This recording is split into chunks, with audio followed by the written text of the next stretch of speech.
Om Swastiastu, ketemu lagi dengan tayangan saya. Kali ini akan membahas tentang pekarangan dan pelinggih indra blaka. Semoga tayangan singkat ini bisa menambah wawasan kita dalam memilih pekarangan sebagai tempat tinggal. Pekarangan merupakan sebidang tanah sebagai tempat mendirikan bangunan, khususnya rumah. Nah, bagi masyarakat Bali, selain rumah, pekarangan juga sebagai tempat membangun berajan dan sebagainya lagi biasanya disisihkan sebagai halaman atau yang di Bali dikenal dengan nama tebe, yakni lahan yang dipergunakan untuk segala kegiatan. Nah, karena itu sekiranya penting bagi umat untuk mengetahui dan memahami berbagai macam kategori pekarangan agar bisa mendapatkan manfaat.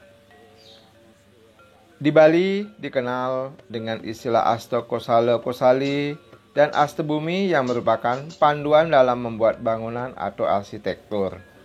Nah, salah satu tokoh dewata yang terkenal berkaitan dengan arsitektur adalah dikenal beliau sebagai Begawan Wiswakarma. Oleh karena itu, Begawan Wiswakarma menjadi salah satu dewata yang dimohonkan untuk menuntun pembuatan sebuah bangunan agar bisa mendatangkan manfaat positif bagi penghuninya. Nah, ibaratnya Asta Kosala ini adalah identik dengan ajaran Feng Shui ala Bali. Hal ini wajar karena kita umat Hindu percaya terhadap energi alam yang berhubungan dengan energi yang ada di dalam tubuh manusia, di mana ada saling keterkaitan. Sehingga dengan energi yang selaras, kehidupan alam dan manusia akan harmonis.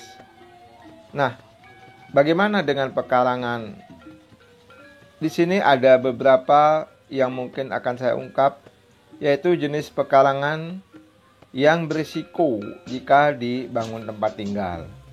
Yang pertama, ada yang disebut karang sandang lawe, yaitu pekarangan atau tempat tinggal yang saling berhadapan di antara dua sisi jalan atau gang. Nah, hal ini bila ditempati oleh satu keluarga kandung, maka akan membawa pengaruh yang tidak baik. Kemudian ada yang disebut sebagai karang teledunginya, yaitu pekarangan atau tempat tinggal yang berseberang dalam satu jalan atau gang yang sudut pekarangannya berhadap-hadapan.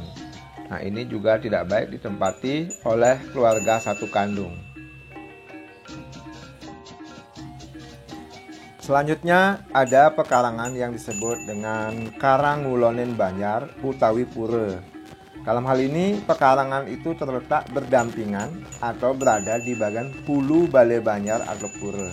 Nah, ini juga tidak baik. Jalan keluarnya bisa dengan membuatkan gang kecil di antara dua pekarangan ini. Nah, kemudian juga ada yang disebut sebagai karang kalingkuhan, yaitu berupa pekarangan yang ada pada sudut pekarangan tetangga atau pekarangan yang dikelilingi oleh pekarangan tetangga. Nah, ini disebut sebagai karang kelingkuhan. Namun demikian, salah satu jalan keluarnya adalah bisa kita mengadakan pecaruan pemahayu pekarangan dan mendirikan padme capah di pintu keluar pekarangan dan distanakan Sangyang Indra Blaka atau Sangyang Kalemayan. Nah, kemudian juga ada disebut sebagai karang sulenupi, yakni pekarangan yang ada pada pertigaan jalan atau gang. Juga setengah dari pekarangan dilingkari oleh jalan, gang, got, atau sungai. Ini juga kurang baik. Nah, solusinya adalah tetap dibuatkan caru pemahayu pekarangan, yakni caru jigremaya salah satu. Nah, pada sudut pekarangan yang berhadapan dengan pertigaan juga harus dibuatkan padme capah. Di sana distanakan Sangyang Indra Blaka atau Sangyang Kalemayan. Nah, kemudian juga ada pekarangan yang disebut sebagai karang catus pate atau perempatan agung. Nah, ini letaknya berhadapan dengan perempatan jalan atau gang. Nah, ini juga kurang baik untuk sebagai tempat tinggal. Tapi selalu ada jalan keluar, yaitu kembali bisa dilakukan pecaruan pemahayu pekarangan, kemudian didirikan Padma Capah sebagai lingga stana Sang Hyang Pancadurga, Sang Hyang Indrablaka atau Sang Hyang Durga Maya. Nah, kemudian ada yang disebut sebagai Karang Suduk Angga atau Karubuhan. Ya, ini pekarangan yang letaknya pada ujung jalan atau gang. Nah, ini juga kurang baik. Kemudian jalan keluarnya juga hampir sama, yaitu bisa kita lakukan pecaruan pemahayu pekarangan dan mendirikan Padma Capah di pintu keluar pekarangan dan distanakan Sang Hyang Indrablaka atau Sang Hyang Kalemaya. Nah, kemudian selanjutnya ada yang disebut sebagai Karang Kute Kubanda atau Bute Kabanda, yakni pekarangan yang dikelilingi oleh jalan, gang, got atau sungai. Pekarangan ini juga tidak baik jika dibangun tempat tinggal begitu saja. Jalan keluarnya pun bisa kita lakukan caru pemahayu pekarangan dan mendirikan Padma Capah di pintu keluar pekarangan.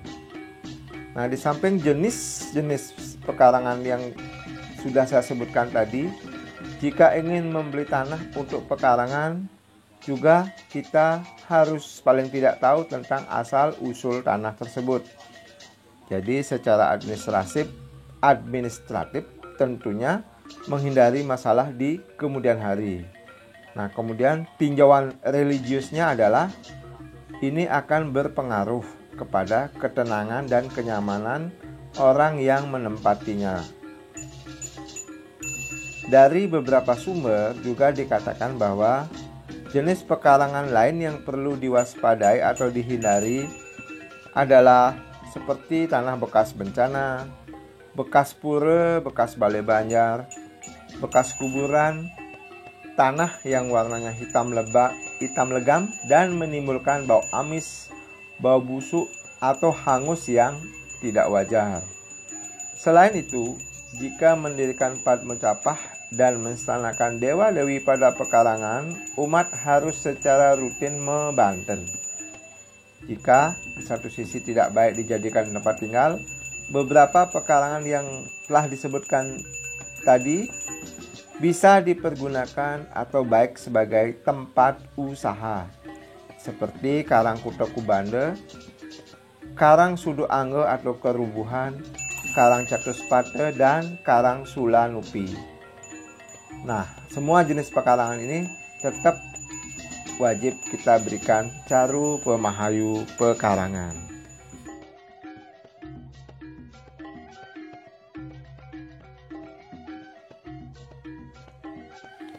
Sumber lain juga ada yang mengatakan tentang bagaimana kaitan dengan pekarangan yang disebut sebagai dengan pekarangan panas atau tidak layak huni, yaitu jika pekarangan terkena kilap atau petir dan kebakaran. Ini disebut sebagai kageni baya. Untuk itu patut mendirikan tempat suci berupa Padma Capah. Jadi bukan Padma Sana atau Padma Sari, tetapi Padma Capah sebagai stana Sang Hyang Indrablaka. Bila tidak mendirikan stana Sang Hyang Indrablaka, maka percuma saja walau telah melaksanakan upacara pecaruan. Nah, kemudian juga ada jika ada kayu rempak atau terpotong atau rebah tanpa sebab. Nah, ini disebut sebagai punggel kapancebaya namanya.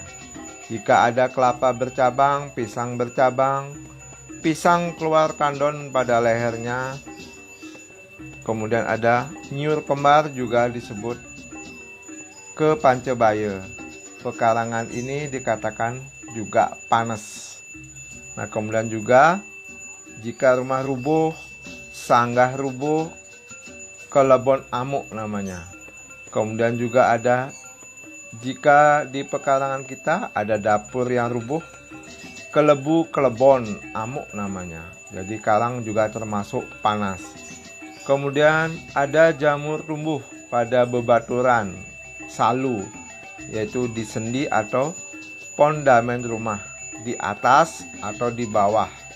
Jadi ini adalah salah satu ciri juga karang panas atau kawong baye, diberi nama kawong baye. Nah, kemudian jika ada lulut. Nah, lulut ini adalah ulat tanah yang berkumpul dalam jumlah ribuan atau segala yang serupa dengan lulut tampak di pekarangan. Nah, ini disebut sebagai kalulut baye. Nah, kemudian juga jika ada darah tanpa sebab nampak di pekarangan atau di perumahan, ini juga bahaya, yaitu diberi nama keraja baye. Kemudian jika di pekarangan ada orang mati karena jatuh, nah ini kelebon amuk, atau karang dimasuki orang mengamuk, nah ini juga sebagai tanda bahwa karang itu panas. Kemudian ada yang mati gantung diri, mati karena keracunan, mati dicekik. Nah, itu juga sebagai tanda-tanda lain bahwa karang itu panas. Kemudian juga jika ada yang mati melahirkan. Nah, ini namanya kerare baye. Kemudian ada yang mati karena ditindih kayu, ditindih tanah longsor, ditindih bahan bangunan, juga disebut sebagai karang panas.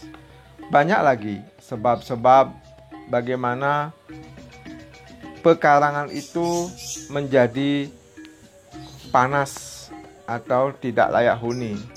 Karena itu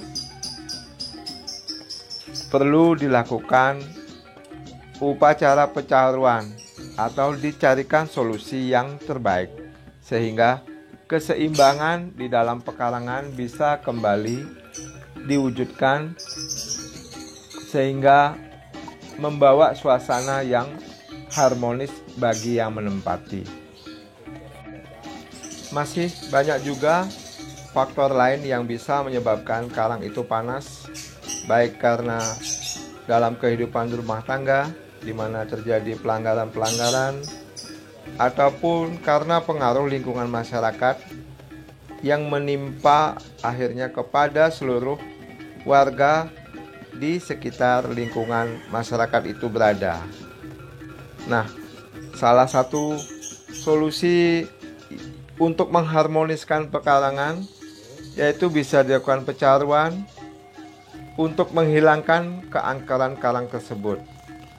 Jadi walaupun seberapa besar keangkerannya, akan bisa diciptakan keharmonisan sebab disucikan oleh amal baik dan puja dari caru itu sendiri. Jadi segala kala dan durga, penyakit, racun, hama dan sebagainya akan diruat dan diantarkan sampai pulang ke surga. Atau diibaratkan dari buta sudah menjadi dewa.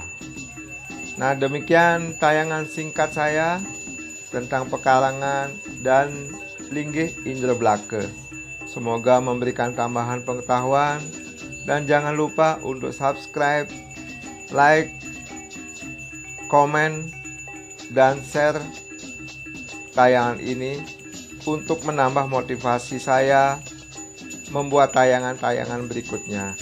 Om Santi Santi Santi Om.